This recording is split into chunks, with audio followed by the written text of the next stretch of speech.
Shinsuke Nakamura looked right into the camera on SmackDown, smiled, and said one sentence that instantly kicked off a massive backstage panic. "I am not alone."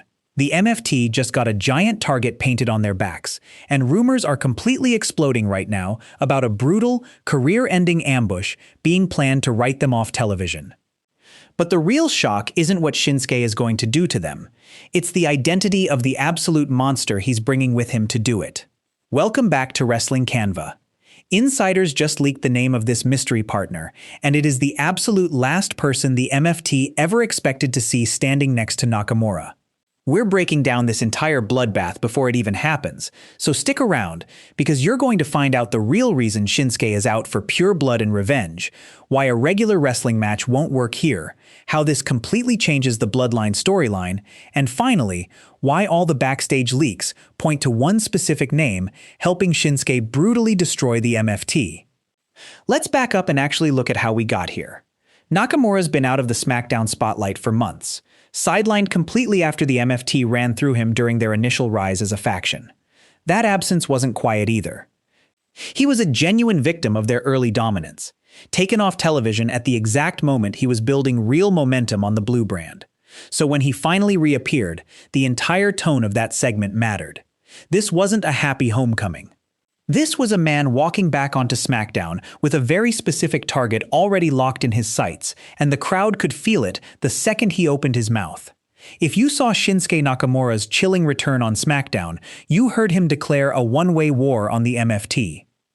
He made it unmistakably clear that he's no longer a one-man army, and that he's bringing a partner along to finish the job. But what WWE tried to keep a secret is exactly who's standing by his side when that moment actually comes.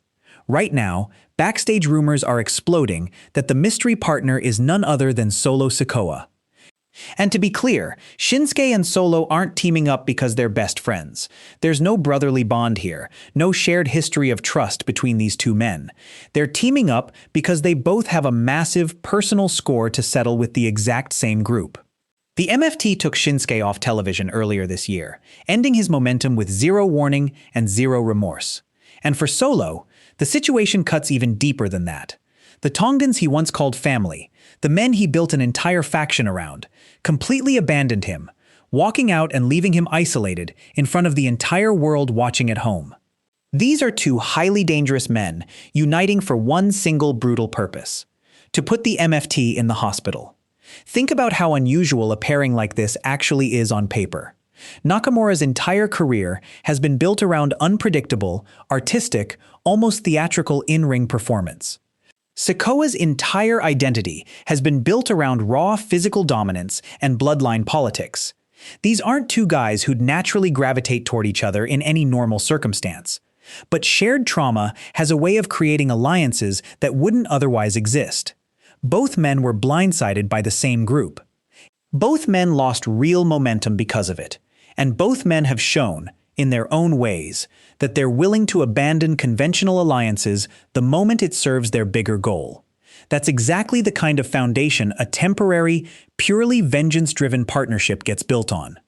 If you're locked into this one, hit that like button and get subscribed. It genuinely helps me keep tracking every twist as this story develops. So why are they planning a brutal sneak attack instead of just asking WWE management for a straightforward match on SmackDown? The answer is simple once you actually think it through. The MFT just added serious muscle to their side, and that means a fair fight is completely off the table. Shinsuke didn't say he's no longer a one-man army by accident. That line was deliberate, and it tells you everything about the strategy here. Solo and Shinsuke both understand that walking down that ramp for a standard wrestling match is nothing but a trap. The numbers game is simply too strong in the MFT's favor right now, especially with reinforcements already added to their side. Instead, these two are planning a sickening backstage ambush designed to physically dismantle the MFT before the opening bell ever rings. This isn't about pinning anybody for a 3 count. This is about breaking them down so completely that they can't even walk to the ring under their own power when the time actually comes. This brings us to the actual mastermind pulling the strings behind this entire attack.